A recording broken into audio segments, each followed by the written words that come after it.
All right, today we are diving deep into a really dark chapter of history, the 1943 Bengal Famine. Now, when we hear the word famine, we often think of droughts or floods, right? Natural disasters. But this was something else entirely. We're going to unpack how this was a man-made catastrophe born from policy, prejudice, and power right in the middle of World War II. First, let's just try to absorb the scale of what we're talking about. The number is 3 million. An estimated 3 million people dead from starvation and the diseases that just ravaged their weakened bodies. This wasn't a crisis. This was an apocalyptic event that completely decimated the population of Bengal. So that brings us to the central question. Was this just a natural disaster? A terrible cyclone? Maybe a bad harvest? Well, the historical record, it points overwhelmingly in a completely different direction. All the evidence shows that this catastrophe was, if not engineered, then at the very least catastrophically worsened by human decisions. So where do we start our investigation? Well, we start with the British Empire. You have to remember, during World War II, Bengal was on the front line, and the decisions being made thousands of miles away in London, they had life or death consequences. These were the imperial policies that really lit the fuse for this humanitarian explosion. Now, to really understand how this happened, there's a really powerful idea from Nobel laureate Amartya Sen that we can use. It's called his entitlement framework. And here's the key takeaway. Sen argues that famines aren't usually caused by a total lack of food. They're caused by a failure of people's ability to access the food that's there. People starve because they lose their job, their boat, their land. They lose the power to buy or trade for food. And that is exactly what happened in Bengal. The food existed, but millions of people had lost what Sen would call their entitlement to it. So let's trace this step by step. In March 1942, Japan invades Burma. That's the initial shock, because it cuts off Bengal's traditional source of rice imports. But what came next? That was British policy. Fearing a Japanese invasion of India, they launched something called the denial policy. They confiscated huge stocks of rice and destroyed over 40,000 boats. I mean, these boats were the entire lifeline for transport and fishing in Bengal. It just shattered the local economy. At the very same time, the Viceroy of India, Lord Linlithgow, is practically begging London for over 1 million tons of wheat. But in August 1943, right at the peak of the famine, Churchill's War Cabinet flatly denies the request. They decided it was more important to ship Australian wheat to build up stockpiles for a future invasion of Europe. But here's the part that's just staggering. It wasn't just that they denied aid coming in. Food was actively being shipped out of India while millions were starving.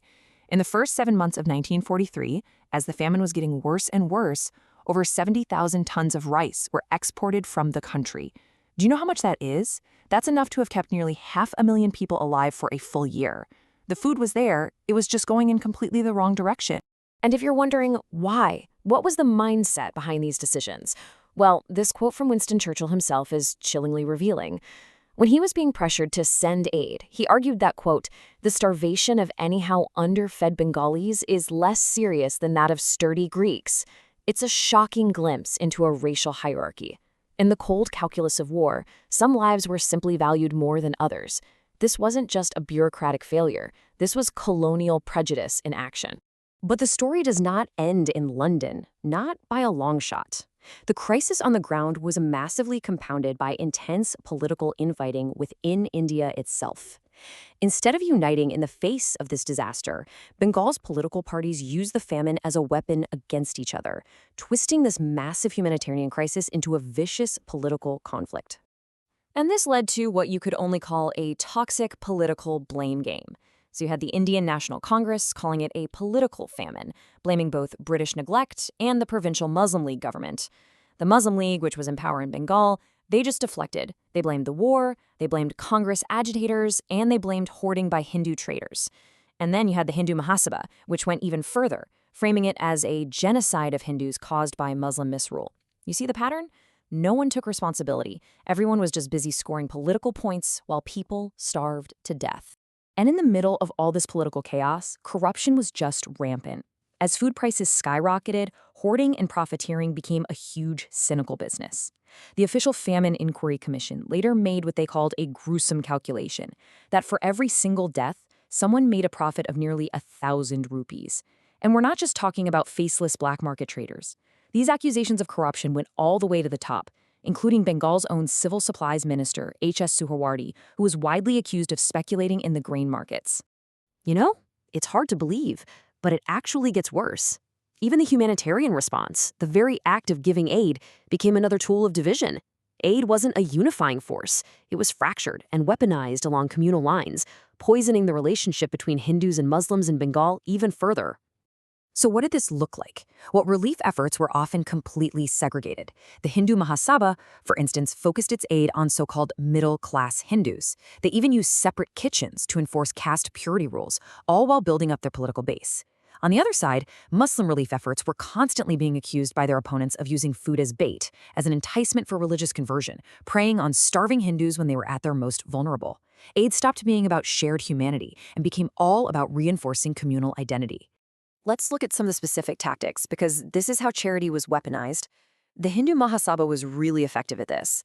They spread stories and rumors of forced conversions happening in Muslim-run relief camps to stoke fear. They demanded separate orphanages to make sure Hindu children weren't lost to another faith. And they seized on this one really emotional issue. The British Army was slaughtering cows for beef rations for soldiers, while milk was almost impossible to find for starving children. They framed this military logistics issue as a direct, deliberate attack on Hindu religious sentiment. For months, the colonial government tried to suppress the truth of what was happening. But everything changed in August 1943.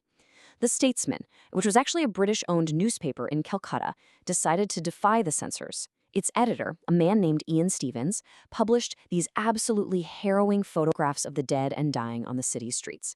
And these images, they were a profound shock. They just shattered the official narrative of denial. They exposed the raw truth to India and to the rest of the world. And that finally forced a more significant, though tragically late, response from the authorities. The famine's impact, though, it didn't end when the starvation did. The political fallout was immense, and it absolutely poisoned Bengal's future.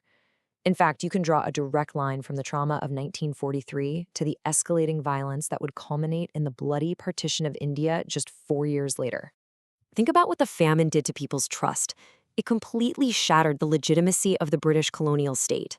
I mean, it had failed in its most basic duty, to protect its subjects from starving to death.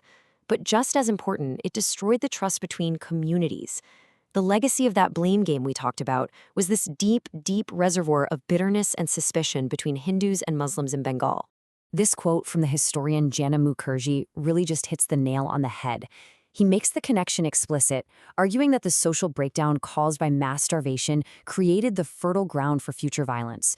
The trauma of the famine, the memories of who hoarded and who helped, who was blamed and who suffered, it became a direct precursor to the horrific communal riots that erupted in Calcutta in 1946. And this all comes to a head in the crucial 1946 elections, the last ones before independence. The memory of the famine was used as powerful electoral ammunition. The Muslim League could argue to its voters that only a separate state of Pakistan could protect them from the indifference of a Hindu-dominated India. And Hindu parties, in turn, pointed to the League's catastrophic mismanagement of the famine in Bengal as proof positive that Hindus could never be safe under Muslim rule. The famine became a core part of the political argument for separation.